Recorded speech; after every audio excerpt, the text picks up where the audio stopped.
Hello, it's 9 p.m. in Art. This time to English New Edition. For tonight headlines, we have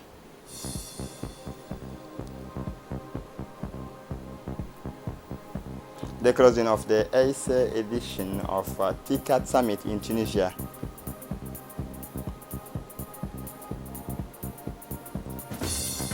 For the international scene, an IAEA team on the way to the Zaporizhzhia power plant. Welcome to our newsroom. Yesterday, the 8th edition of the Tokyo International Conference on African Development, TICAD, opened. This is the Japan-Africa 2022 summit, born in 1994, and which will soon reach its 30th anniversary. 30 years of Japan. The world's third economic power has institutionalized its relations with the African continent. The 30 years in which Japan has maintained its guideline and approach in terms of cooperation with African states. 30 years of commitment and support to friendly countries, especially in terms of development. It is in this spirit that the Prime Minister Abdulkadir Kamil Mohammed was keen to make his return to his fellow Prime Ministers and President of the whole Africa to represent Djibouti, which we all know is a country's friend of Japan. In this world constantly moving and changing, the Republic of Djibouti, through the presence of the Prime Ministers, want to strengthen this relation. A strong delegation accompanies the Prime Minister Abdulkadir Kamil Mohammed to this TICAD conference in Tunisia, including the Director of the Prime Minister Office, Guled Yusuf Aouled Farah, the Djibouti Ambassador to Addis Ababa, Mr. Abdi Mahmoud Eibe, the Djibouti Ambassador to Paris, Aïd Moussaad Yahya, the Djibouti Ambassador to Japan, Mr. Ibrahim Bile, the Djibouti Diplomat to the EU, Mr. Harun Ali Asso. For his part, the Prime Minister Abdulkadir Kamil Mohammed said that in his speech that I thank the Prime Ministers of Japan, Fumio Kishida. The TICAD TICAD platform is a choice is the platform of choice for following up on common interest. I would like also to pay tribute to the memory of the Japanese Prime Minister Shinzo Abe, who was recognized as a friend of Africa, who worked hard to strengthen the partnership. And on behalf of myself and the President, and in the name of the President of the Republic, we send our sincere condolences. Since the last summit in Yokohama, the world as a whole has undergone a profound change as a result of the COVID-19 pandemic. The repercussions of the economies and the strong disruptions of commercial exchange have particularly weakened the prospect of our growth. The pandemic of the COVID-19 came to be grafted to the multiple challenges which our continent knows, in particular as regard the preservation with the multiplications of the armed conflict, which made exacerbate these precarizations of more vulnerable and important numbers of population in exile. It is imperative that the international community finds a solution to the humanitarian crisis that is looming in several regions of the world, as the United Nations estimates that today 80 countries are directly facing food insecurity relating to the proliferation of armed conflict. In this regard, like the rest of the world, Djibouti has had to revise its growth rate downwards in order to take measures to reduce the exogenous effect on the national economy in order to demonstrate resilience. Being a coastal country, Djibouti is convinced that the food security of millions of people in Africa relies on peace, which is why the fight against illegal fishing and the preservation of maritime biodiversity remains a national priority for our country. My country calls on all international countries to put in place joint measures to solve the problems faced by these fragile countries. At the closing of the Japan-African Summit on Sunday in Tunis, the Japanese Prime Minister pledged to end an injustice and Justice, the lack of the permanent seat on the UN Security Council for the continent, Fumio Kishida promised to push for a reform of the United Nations and obtain this seat, taking advantage of the presence of his countries in the Security Council as non-permanent members in the year 2023-2024. This will be a moment of trust for the United Nations, said the Prime Minister, the Japanese Prime Minister, who spoke by video conference from Tokyo because of the health crisis on the economic front. The countries of the rising sun intends to invest $13 billion over 3 years in Africa. The aim of the maneuver is to help the continent achieve quality growth. Senegalese President Macky Sall, current chairman of the African Union, paid tribute to the reference partnership with Japan, praising concrete results in agriculture, health, education, water. After the meeting with his Japanese counterpart, the Prime Minister Abdulkadir Kamil Mohammed met with the IFC Vice President Sergio Pimenta. The discussion is focused on the strategy for the development of the private sector in Djibouti. Sergio Pimenta expressed to the Prime Minister Abdulkadir Kamil Mohammed all the unfailing support that the International Finance Corporation will bring to the Republic of Djibouti. The meeting between the Prime Minister Abdulkadir Kamil Mohammed and the Vice President of the IFC, Sergio Pimenta, was attended by the Director of the Cabinet of the Prime Minister Office, Yusuf Aouled Farah, the Ambassador of Djibouti to Japan, Ibrahim Bile, the Ambassador of Djibouti to Addis Ababa, and EU, Mr. Abdi Mahmoud Eibe, and the Ambassador of Djibouti to Paris, Mr. Aid Moussaid Yahye. On the sidelines of this Japan-African Economic Summit, Prime Minister Abdulkadir Kamil Mohammed had a bilateral meeting with the Japanese counterpart Fumio Kishida by video conference. Prime Minister Abdulkadir Kamil Mohammed first presented the condolences of the President of the Republic, Ismail Omar Guelleh, and the Djiboutian people to the friendly and brotherly people of Japan following the recent tragic death of the former Prime Minister of Japan, Mr. Shinzo Abe. The Prime Minister Abdulkadir Kamil Mohammed thanked the government of Japan for all the constant support provided for the African continent in general and for the Republic of Djibouti in particular. He also congratulated the excellent relations of friendship and cooperation that exist between our two friendly countries for a long time, as well as the strategic partnership established to curb the scourge of piracy at the regional and international levels. Let us recall that Japanese self-defense force is present in Djibouti as part of the fight against maritime piracy and terrorism. The President of Seychelles, Mr. Wavel Ramkalawan, made a stopover today in the late mornings at the International Airport of Djibouti. Upon his arrival, he was welcomed by the Minister of Foreign Affairs International Cooperation, government spokesman Mahmoud Ali Yusuf. The two parties then held a brief meeting in the VIP lounge, VIP room, and exchanged a cordial conversation. It should be noted that the President of Seychelles was on his way back to his country after attending the TICAD conference in Tunisia. As part of the implementation of the program Zero Waste, the mayor of the city of Djibouti, Said Daoud Mohammed, in collaboration with the prefecture of Djibouti, the OVT, and the security forces, organized yesterday Sunday an important meeting with the representatives of the society of Commune of Balbala. This first meeting, among other things, brought together the living forces of the population, namely the local elected officials, members of the neighborhood councils, leaders of the associations, and head of the neighborhoods in the municipality of Balbala. Indeed, the working sessions of this day was about the planning of the next actions to carry out this program to strengthen public health entitled Zero Waste. In addition, a few days before the start of the school year, the problems of bus shortage, for secondary school students from this town was raised.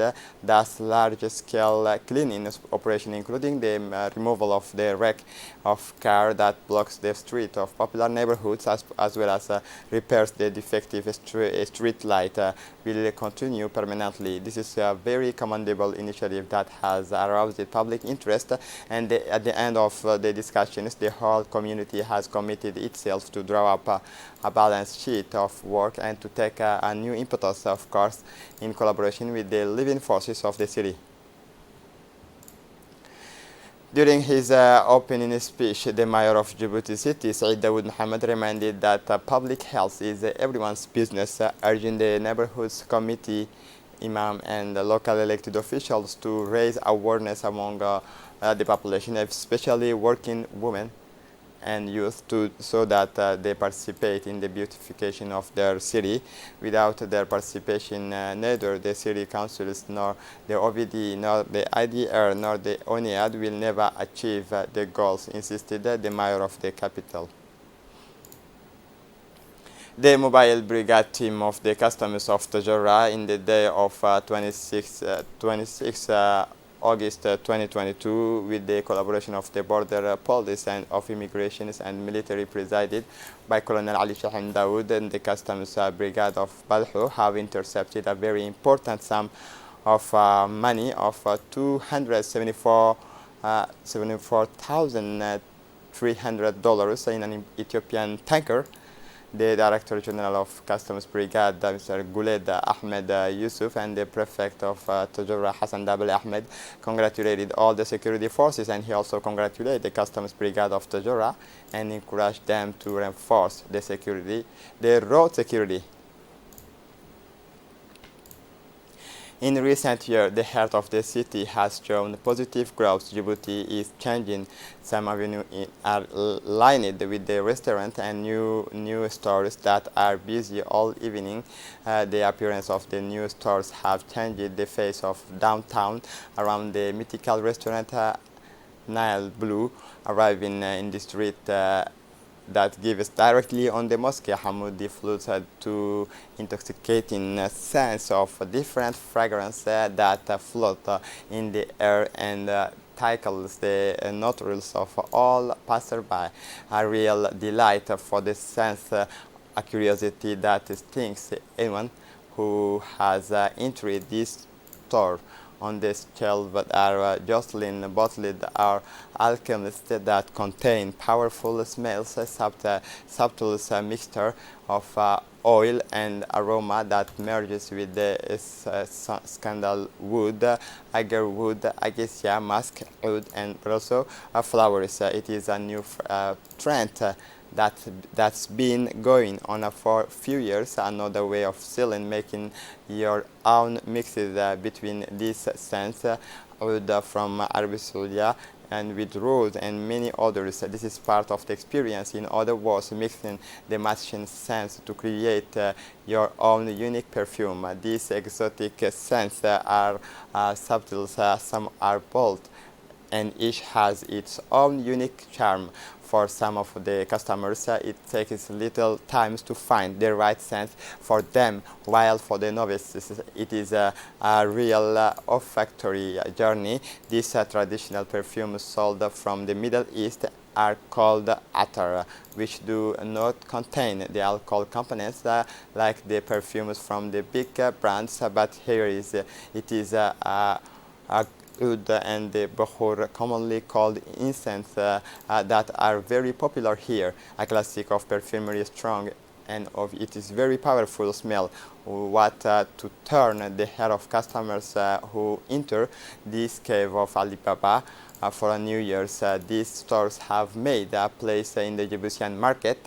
They sell perfumes to the choice of all the affordable prices. There are several which make the happiness majority of the customers, which comes to get of their most delicate mixtures come from Arabia Saudi, whose make prosper you in the heart of the Middle East.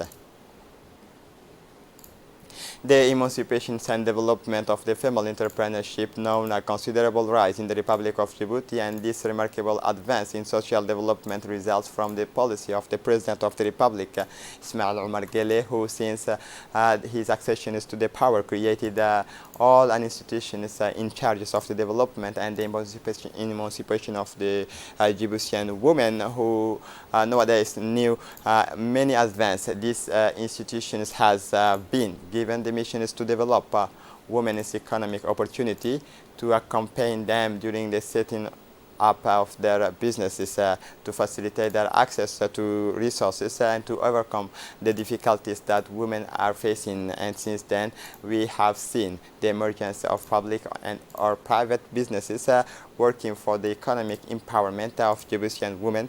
Today, female employment in Djibouti is no longer concentrated on a limited numbers of professions and professional sectors. Women are represented in all sectors. This is the case of Ms. Saada Musa Chirdon, who is an employee of the Djibouti Road Agency, known under the acronym of ADR. Ms. Saada Musa Chirdon occupies within the agency of the job of drivers, and this is no one other than the driving of the heavy machinery, a job once occupied by men. At microphone of RTD, Saada tell us more about his work and the task that was entrusted to him this morning. Saada is following in the footsteps of his late father, who was a heavy vehicle driver. Succeeding in this file has not been easy for Saada, who has more than 5 years of experience, and through her years she has had the opportunity to benefit from trainings for the different heavy machinery. Strong, courageous, and determined to always go ahead. She gave herself body and soul to complete with her male colleagues who helped and assisted her, which also allows Saada Musa Chirdon to exercise these professions to perfection. Hydraulic shovels, loaders, bulldozer grinders, and compactor none of its heavy machinery have the secret for Saada Musa Chirdon, who from 1 year to another has known how to climb the ladders, which is moreover confirmed by his colleagues, also driver of heavy vehicle, Mr. Ahmed Mohammed Wa'is, at the wheel of the vehicle of this vehicle heavy loaders type. Saada from Chirdon took his services as in the rest of the week and headed to the PICA 12, where are parked the heavy machinery of the Djiboutian Agency of Road. The proof is that here she is again on another site located at the PICA 23 on board another heavy vehicle of types hydraulic excavators. Without respite and without any hesitation, Saada Musa Chirdon took the flight of this machine to always load sand, and on board a dump truck, motivated and determined to move forward. Saada gave the best of herself to reveal that today Djiboutian women can and are capable of being on all fronts as well as men.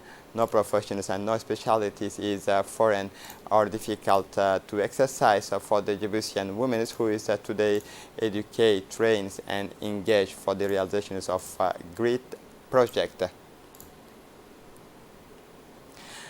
For the international scene, Ukraine Nuclear International Agency for Atomic team on its way to Zaporizhzhia power plant. The Director General of the International Atomic Energy Agency announced Monday morning that he was on his way to the Ukrainian nuclear power plant of Zaporizhzhia, which has been the target of strikes in recent weeks.